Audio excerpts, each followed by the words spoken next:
Hi there, Francesca here again at Tiff 50. Today I'm with Sky Hopinka, director of the film Powwow People.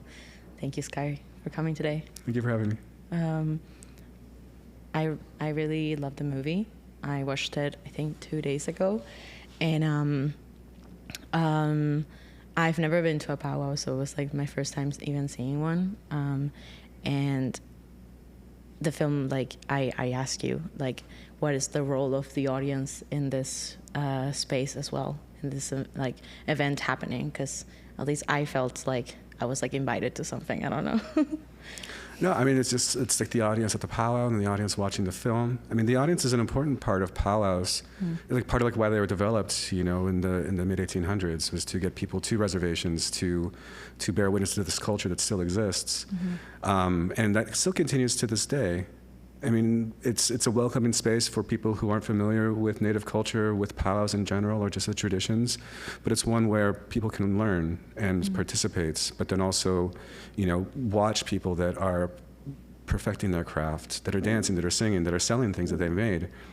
And part of what I was thinking about with the film was how to show an audience and share an audience the things that I see when I'm there, that I'm familiar with, but also like invite them in a non sort of like, you know, educational way. I'm not trying to teach you facts about Native peoples, but rather just it's the things that are often hard to explain or hard to share, that you don't have words for, that you just have to experience.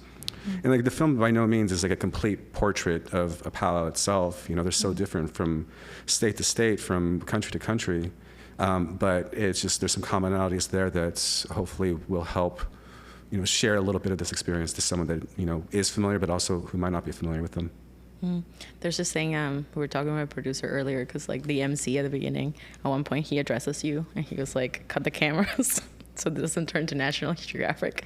And like, yeah, but the camera continues and it doesn't turn to National Geographic. And yeah, just like what was also like your role being there? Well, you were addressed multiple times by like the people present. Yeah, it was me and Shandine Tome, the DP, that were running the two cameras that we had. So we were just like wandering around filming and, you know, setting up and like visiting. So we were very much like present throughout as people that are holding the cameras, but then also just as people that, you know, they talk to, that, you know, Ruben mentions, or, you know, speaking to me, joking around. I mean, there's that moment actually in the opening of the film where the song starts playing, Black Lodge starts singing the song, and he's like, Sky, put this one in the documentary, you know? And but it's like, I remember like scrubbing through like the footage, and like I came to that song, I was like listening to it, I was like, oh man, this song is so good. And then I started a little clip from the beginning and I heard Ruben say that, and I was just like, of course, you know, it's like, it's gotta be here. The editing is happening at every step of the process. That's so fun. Yeah, it was like, it had this, since it's so observational, it has like a very relaxed feeling. Sometimes observational, like, I don't know, sometimes it's like too personal of an eye, but it didn't feel that way. It felt like a very curious and open eye.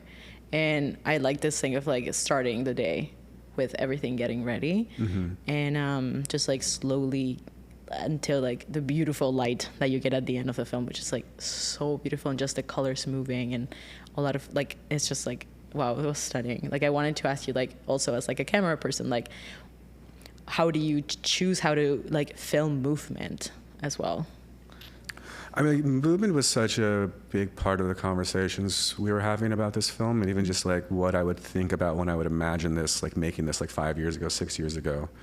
I mean, it really, that last 30 minutes of the Northern Traditional Dance special was one of the things I've been wanting to film forever. Because like, I mean, I grew up dancing Northern Traditional, so it's like I'm familiar with the dance. And I just was thinking about that, like I want to move to the space as a dancer would. And just like over the course of these 5 songs, it's just like that's part of, you know, these dance specials that happen in the evenings. And so, yeah, the big thing I was thinking about was just like how to follow the dancers, but then also move through the space in a wandering sort of sense. There's just kind of being led by the spaces and the gaps in between them. And then also just showing how like good they are and how like varied they are, and also like how tired they are at the end, you know, because it's a lot of songs, you know? Yeah. Yeah, it had that,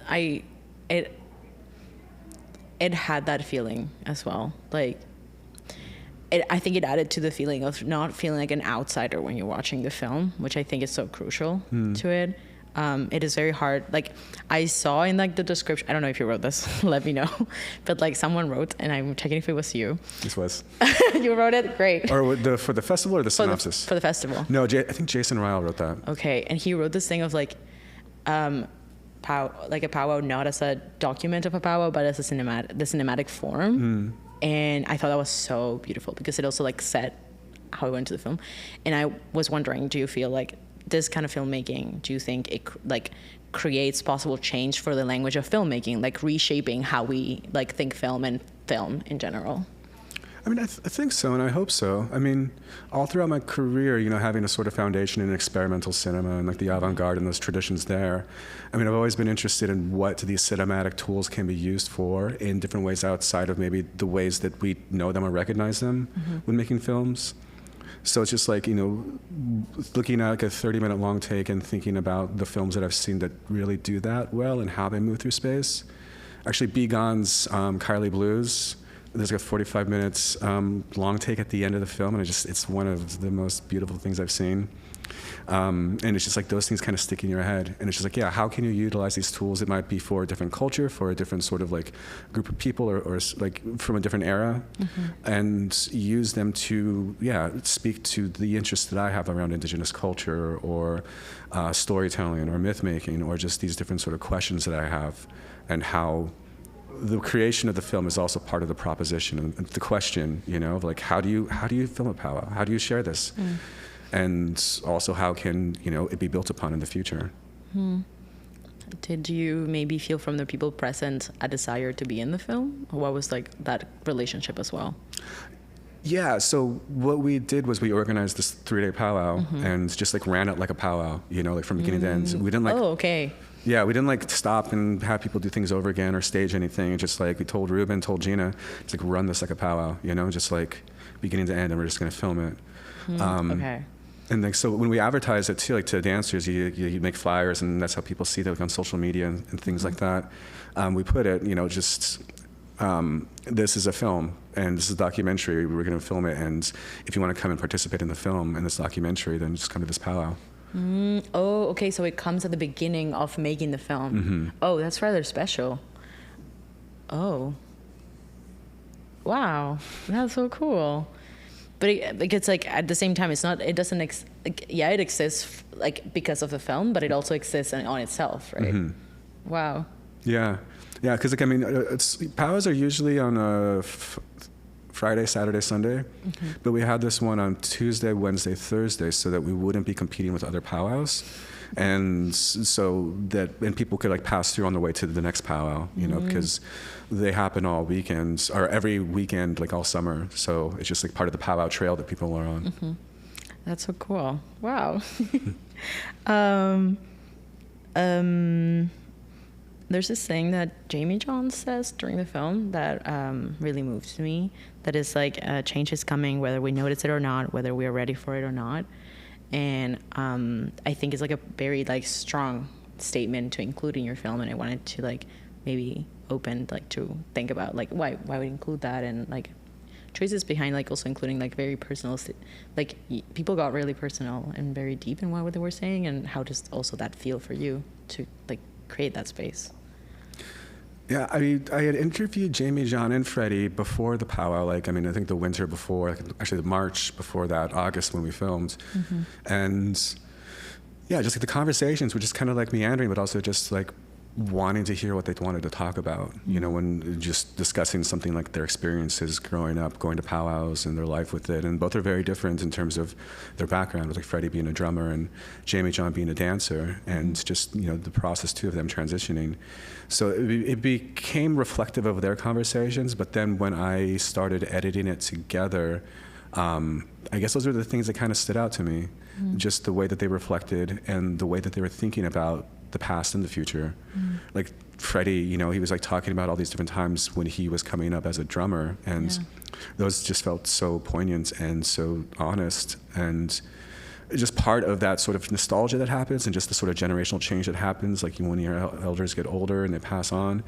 And, you know, Jamie John as a jingle dress dancer thinking about how powwows exist right now and what it means to move forward, and how, you know, they're 23 years old at the time, how they're at the beginning of their adulthood, their adult life, and so what is it going to look like, you know, when they're older. And like having the two of them along with like Ruben and Gina, so grounded in the present, it just felt like a nice constellation of voices that it became about time and it became about change and reflection of the actual moment that we were in, which I think was further bolstered for me by having that long take at the end where it feels like very much of a moment, of a point in time. And yeah, how does that move through the rest of the film, and how does an audience feel that, or, you know, what are they listening to when they hear Freddie talk about, you know, the people that have passed on, and just the sort of passing of these responsibilities of the drum to the next generation. But yeah, it's one of those things that came about through editing and just really like listening to them, and also seeing where I fit into this conversation too as the filmmaker that is making these choices and constructing these events. Yeah, it's also like I feel very complicated in a point, because it is you have other people's words and experience, and how do you join them together so that it's also the words you want to say through their voices as well, in a way. I don't know if you would agree. Yeah, I mean, maybe I don't think of it so much as like what I want to say, but more it's like what sort of, that's why I think I go back to this word, like ineffable, you know, just like the things that I don't have the words for, or don't know how to describe. And so just like, how does the image and how does the music and how does the sound and how do these voices create a more complex, but I don't know, like fuller picture of these feelings and these questions. I mean, because like I don't have a lot of the answers around, you know, what I think about powwows, they're complicated spaces, you know, and I think that the questions that people have moving through it is reflective of some of the things that I'm wondering and thinking about as well. And that's also nice too, when you find that other people are thinking the things that you're thinking, or just like responding to the same things that are at play when it comes to the forces in the world, and how people are maneuvering and navigating, just practicing their culture in 2023 when the film was made. And also, how has that even changed in the last 2 years? I don't know. Yeah, when I was picking the movies, I was looking a lot for movies that I felt like answered things. Like I feel very similar in this thing of like I'm lacking words. So a lot of like things that I'm looking for in the festival, and like I've been like, of course, like finding, is like words and films. Like maybe answer is not the correct word, but maybe it's like find ways to put it. You know what I mean? Yeah, just like these like expressions that, you know, can be recognized, but then also like even if you don't recognize them, you get the sense of the depth and complexity of where someone is coming from as they're trying to, you know, speak out into the world through the works that they make. Yeah, and it's interesting because then all the films are here together, and so like big things to say are said. I feel. How do you feel being in the festival?